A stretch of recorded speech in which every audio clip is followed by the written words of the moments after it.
मनन रसामृत को सब्सक्राइब करना और शेयर करना ना भूलें। शुक्रिया।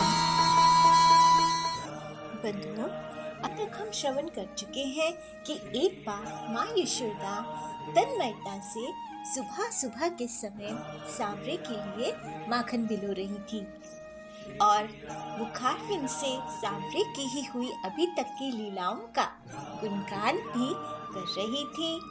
तभी भगवान जागकर माँ के पास आकर माँ कहकर उनसे स्तनपान की याचना करने लगे। पहले तो माँ ने कहा कि लाला माखन निकाल लेने दे, लेकिन भगवान माने नहीं। जिद करके वो माँ की गोदी में चढ़ गए और स्तनपान करने लगे। लेकिन तभी माँ ने देखा कि रसोई घर में दूध उबल रहा है, जिसे उतारना जरूरी है, नहीं तो जल जाएगा। माँ ने सांवरे को अपनी गोदी से उतारकर वहीं पृथ्वी पर पधरा दिया और स्वयं भाग गई दूध को संभालने के लिए।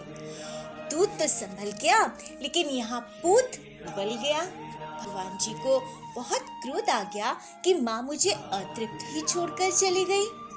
तब उन्होंने पास में रखी हुई एक लकड़ी की लाठी उठाई और पास ही में रखी हुई 2-4 माखन भिगोने के बर्तनों को फोड़ डाला और दूसरे कमरे में जाकर दूसरे घड़े में से पासा माखन चुराकर खाने लगे और फिर एक उल्टी ओखल पर जाकर बैठ गए और वही माखन आसपास में आए बंदरों को खिलाने लगे।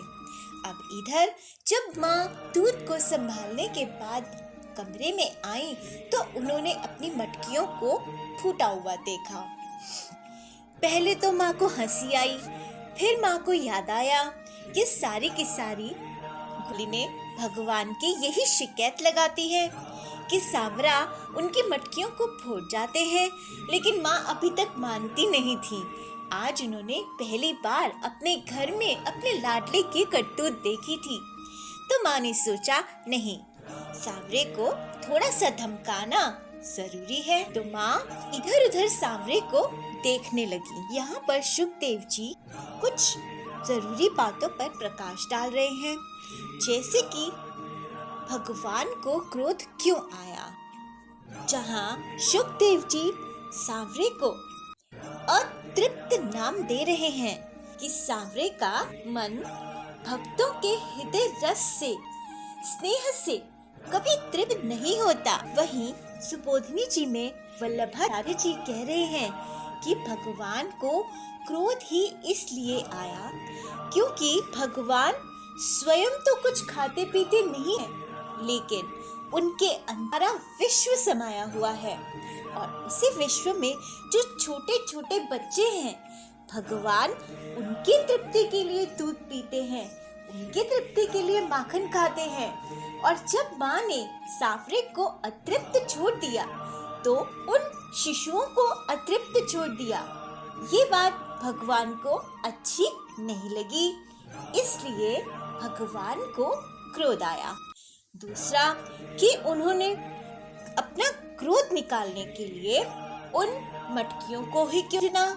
तो वल्लभाचार्य जी कहते हैं कि उन मटकियों पर भी दम्भ नाम का एक असुर आकर बैठ गया था, जिसे भगवान ने दंड दिया। तीसरा कि भगवान माखन बंदरों को खिलाने लगे। इस बात को पहले भी भगवान की वल्लभाचार्य जी समझा चुके हैं कि भगवान पूरे विश्व का भरण पोषण करते हैं।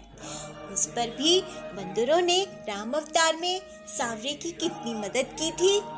बस उसी के कारण भगवान उन बंदरों को अपने प्रेम का पात्र बना रहे हैं। अपने हाथों से वो माखन खिलाकर उन्हें उनके मदद का ऋण उतारने की कोशिश कर रहे हैं। माँ जब उन्हें ढूंढती ढूंढती आ रही हैं और सांवरे ने जब देखा कि माँ मुझे ढूंढ रही हैं, तो सांवरे भाग गए। यहाँ पर वल्लभाचार्य जी कहते हैं कि भगवान में कोई दोष नहीं है, लेकिन यशोदा माँ ने ये सोचकर कि मेरे लाला ने मटकियां तोड़ी, माखन चुराया, ये सोचकर माँ के मन में भगवान के प्रति दोष बुद्धि उत्पन्न हुई है। तो वल्लभाचार्य जी के अनुसार माँ में दोष बुद्धि उत्पन्न हुई है, तो जो भगवान में दोष देखते हैं उनके सामने से भगवान चले जाते हैं, ओझल हो जाते हैं।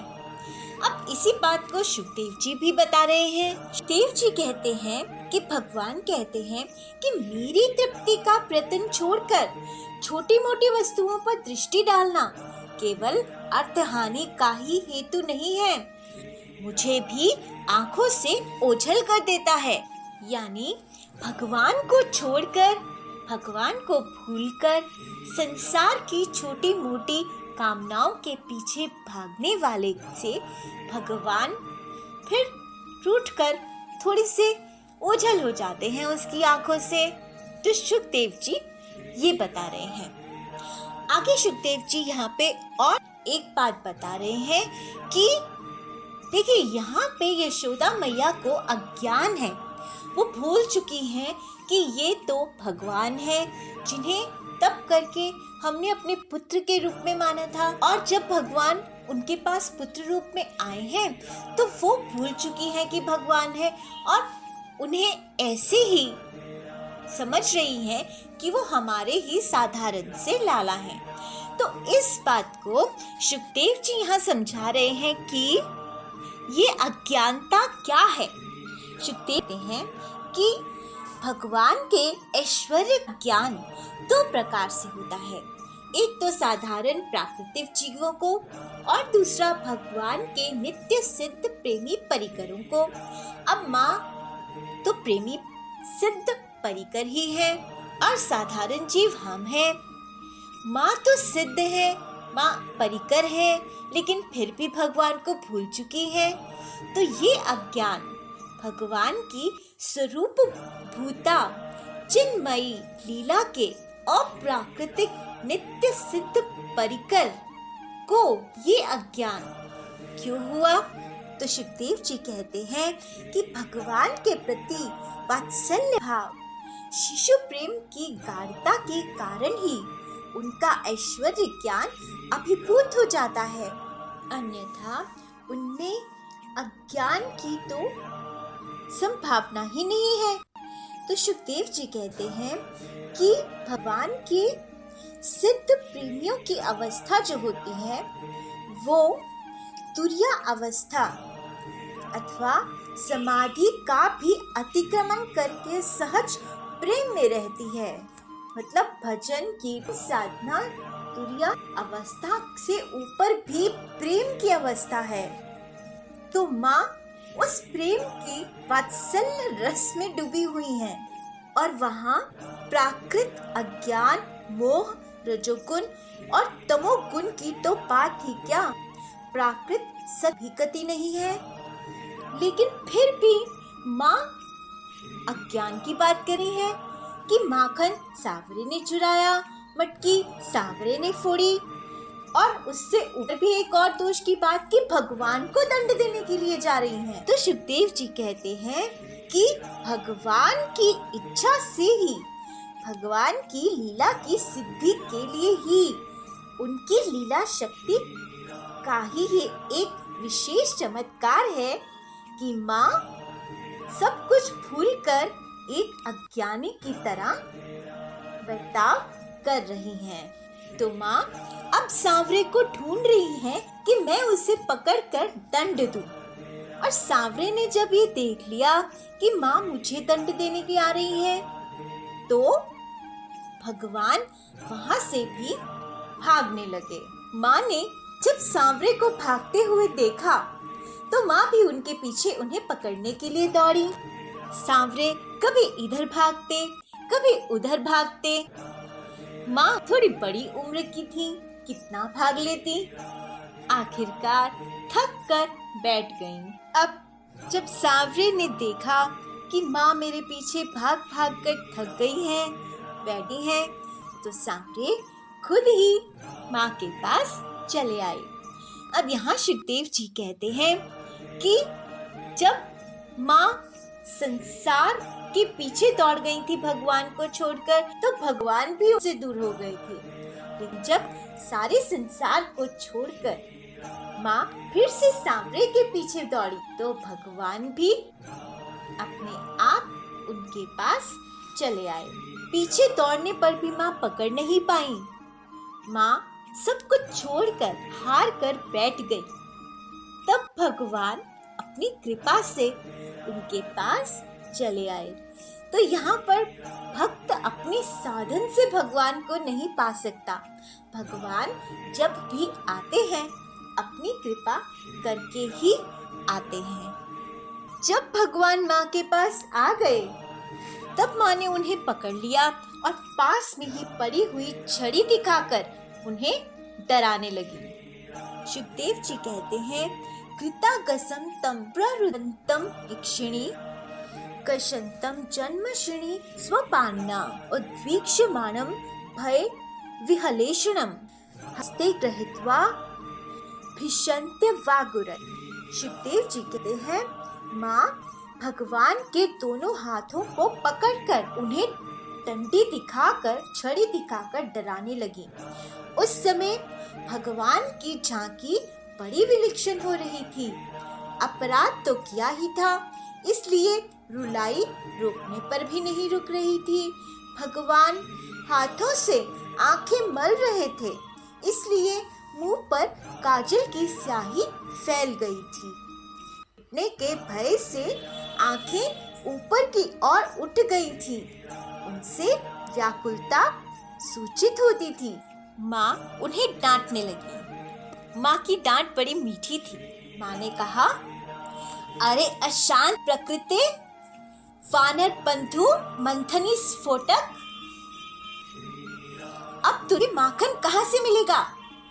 आज मैं तुझे ऐसा बांधूंगी कि ना तो तुम ग्वाल बालों के साथ खेल ही सकेगा, ना माखन चोरी आदि उधम ही मचा सकेगा।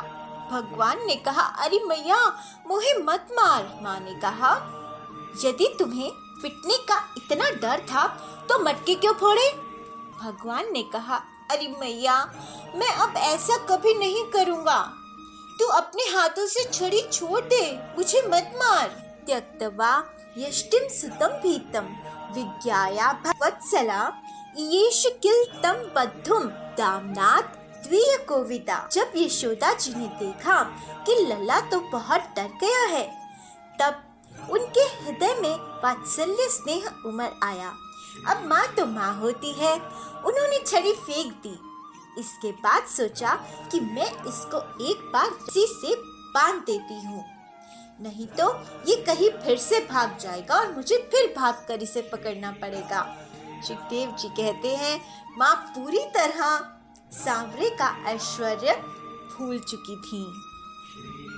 भगवान का भोलापन देखकर मैया का हृदय भर आया। वात्सल्य स्नेह के समुद्र में ज्वर आ गया। वे सोचने लगी, लाला अत्यंत डर गया है, कहीं छोड़ने पर यह भागकर वन में चला गया तो कहाँ कहाँ भटकता फिरेगा, भूखा प्यासा रहेगा, इसलिए थोड़ी देर तक बांध कर रख लेती हूँ। दूध माखन तैयार होने पर मना लूंगी, खिला दूंगी। यही सोच विचार कर माता ने बांधने का निश्चय किया। बांधने में वात्सल्य ही हेतु था, यानी माँ जो सांवरे को बांध रही हैं, वो किसी दुर्भावना से नहीं बल्कि वात्सल्य के स्नेह से बांध रही हैं। तो अगले वीडियो में हम भगवान के बंधने के प्रसंग को विस्तार से सुनेंगे। तब तक भगवान जी का नाम जाप करते रहिए। हरिओम नमो भगवते वासुदेवाय, हरिओम नमो भगवते वासुदेवाय, हरिओम नमो भगवते वासुदेवाय। जय बिहारी जी की।